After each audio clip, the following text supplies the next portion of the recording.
The unjust stop. The cruiser's flashing lights pierced the evening gloom, reflecting off Colonel Elise Carter's rearview mirror. A routine traffic stop, she thought, until the officers approached. Their eyes narrowed as they spotted her out-of-state plates, then lingered on her dark skin and the luxury car she drove. "License and registration, please." One officer demanded, his tone already edged with suspicion. Elise, a woman who commanded respect at Fort Bragg, training the next generation of soldiers, felt an unsettling shift in the air.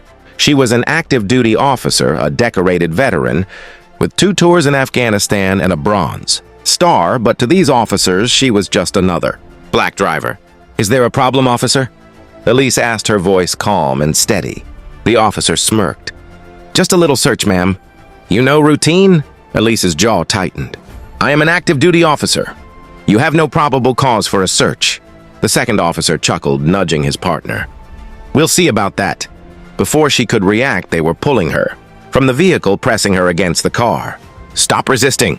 one yelled, even though she offered no struggle. The cold steel of handcuffs clicked around her wrists too tight. She winced, but her resolve did not waver.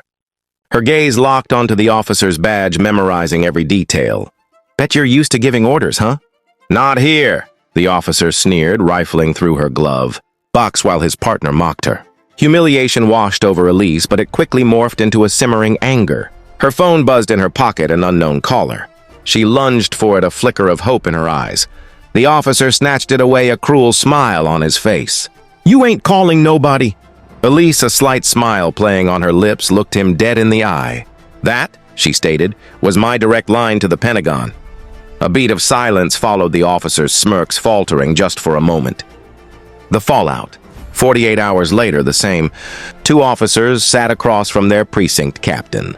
Their faces were pale, their arrogance replaced by a visible fear.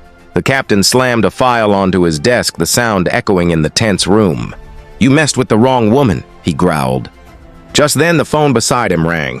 The White House displayed on the caller ID. How had a routine traffic stop escalated into a national scandal? Why was the Pentagon now involved? Back at the precinct, Elise sat in a sterile room, her fists clenched.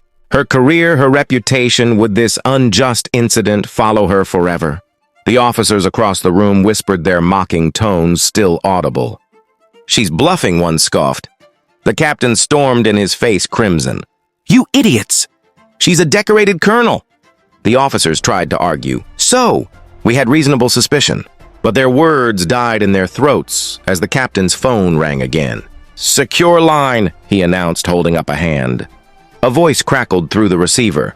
"This is the White House military office. Release Colonel Carter now." Suddenly, the precinct doors burst open. Military police in full uniform entered, followed by FBI agents. Outside, news vans clamored, their bright lights illuminating the scene. Live on television, the officers' faces dropped, their bravado shattering. Body cam footage had been leaked, revealing their actions. Protests erupted across the nation, fueled by the stark injustice. Elise stood at a press conference, her medals gleaming, a symbol of her unwavering service. "This isn't about me," she declared, her voice strong and clear. "It's about every black driver who never got to make that call."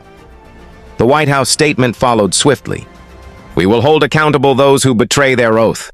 The 2 officers were fired, their careers over, and soon faced criminal charges. Elise returned to base, greeted with salutes from her fellow soldiers.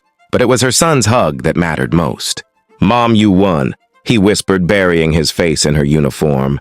She kissed the top of his head, a bittersweet victory in her heart.